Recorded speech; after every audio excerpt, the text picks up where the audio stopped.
The Ghostly Apparition.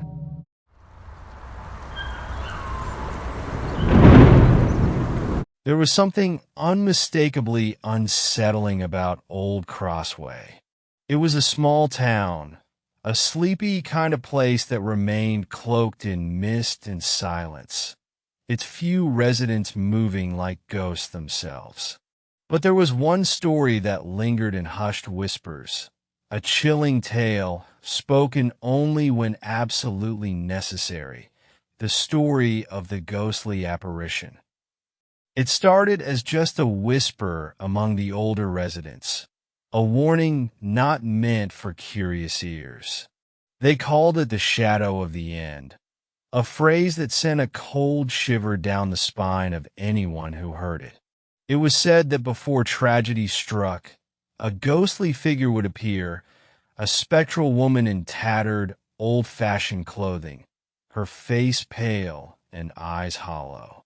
Her arrival was like an omen, a foreboding that whatever misfortune was about to befall the town was unavoidable.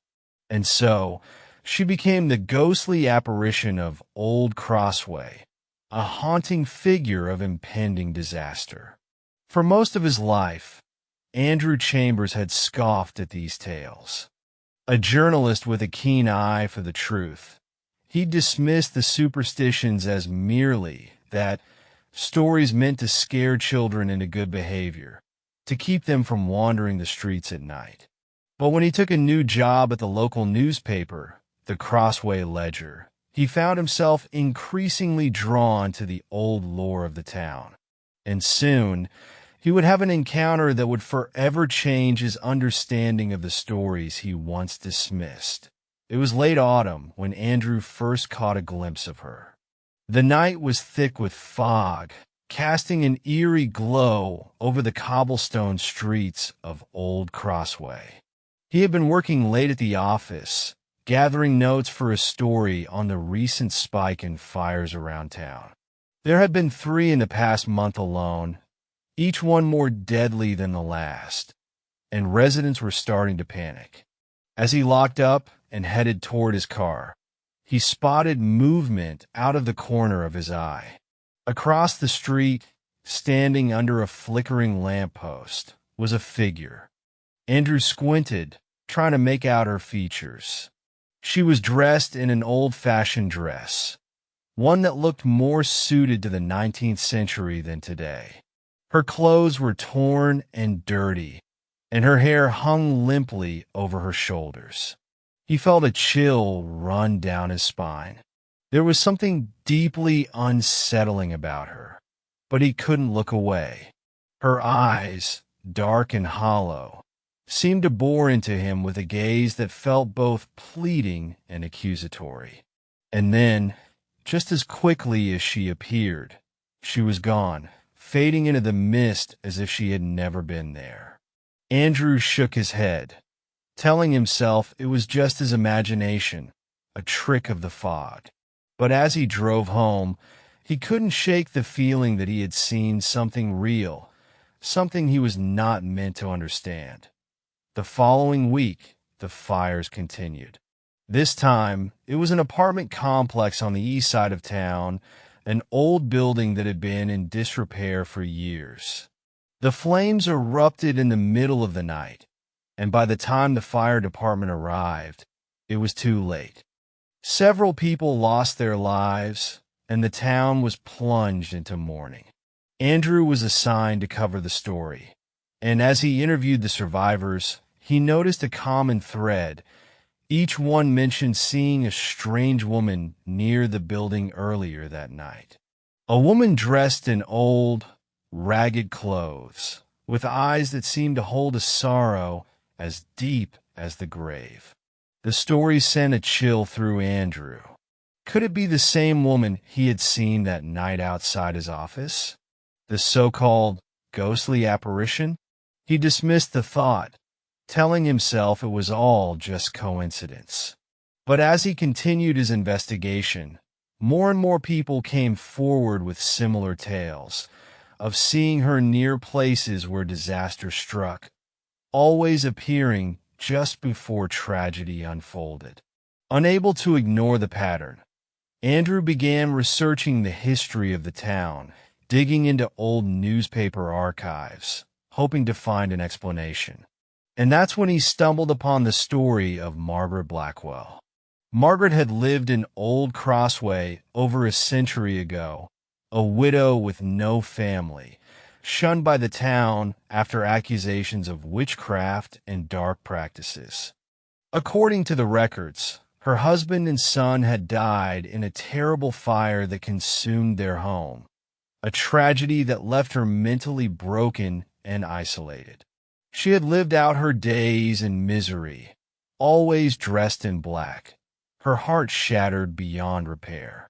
There were rumors that she had cursed the town before her death, that she would return as a harbinger of disaster, bringing tragedy to those who had wronged her. But most dismissed it as legend, until now. Andrew couldn't shake the feeling that he had unlocked something he was not meant to know, a piece of dark history that was better left forgotten. He began seeing her more frequently, each time closer to places where calamity soon followed. He saw her near a bridge the day before a fatal car accident, standing at the edge of the forest the evening before a hiker went missing, and, worst of all, outside the schoolhouse the night before a terrible gas leak that took the lives of several children. With each new sighting, his fear grew, and he became desperate to understand why she appeared, to somehow stop her from bringing further tragedy. He tracked down one of the town's oldest residents, a woman named Edna, who claimed to have seen the apparition herself years ago. Edna was frail, her eyes clouded with age, but there was a sharpness to her voice as she spoke of Margaret Blackwell. "She doesn't mean to bring harm," Edna whispered, her voice trembling. "She was just wrong, cast out when she had nothing left. It's her sorrow that draws her here, her grief and anger. But she's not in control of it. It's the curse she laid. She's bound to it now, just as we are bound to suffer for it." Andrew left Edna's house that night with a sense of despair, realizing that there was no way to stop what was happening. Margaret Blackwell's spirit was a force beyond his understanding, beyond anyone's control. Then, one night, Andrew saw her again. This time, she was standing at the end of his own driveway, her figure shrouded in fog, her face pale and lifeless. He knew what this meant. Disaster was coming, but this time it would be closer than ever. He watched, paralyzed by fear, as she slowly raised her hand, pointing directly at him. Her mouth moved, forming words he couldn't hear, but the message was clear. She was warning him, showing him that his own time was near. Over the following days, Andrew became paranoid, jumping at every shadow, every sound. He barricaded himself in his home, refusing to leave, convinced that something terrible was waiting for him outside. But no matter how hard he tried, he couldn't escape her. He saw her reflection in mirrors, her shadow on the walls, her voice whispering to him in the dead of night. And then, one evening, he heard the sound of glass shattering in his kitchen. He rushed to investigate, only to find the window broken, and standing in the darkness outside was Margaret Blackwell, her hollow eyes filled with sorrow and anger. The last thing Andrew remembered was the feeling of icy hands closing around his throat, dragging him into darkness. The next morning, the townsfolk found Andrew's home eerily silent. Inside, everything was untouched, as if he had simply vanished. But on his desk, they found a single page scrawled in his handwriting. It was a warning, a final message. She's here. She's always been here, waiting, watching, and now She won't leave until she's taken everything. The townsfolk whispered of Andrew's fate, of how he had seen the ghostly apparition one too many times, how he had ignored her warnings, until finally she claimed him as her own. To this day, the people of Old Crossway tread carefully, avoiding the streets at night, hoping never to catch a glimpse of the woman in black. For they know that if she appears, disaster is sure to follow, and they may be the next to vanish into the shadows, never to return.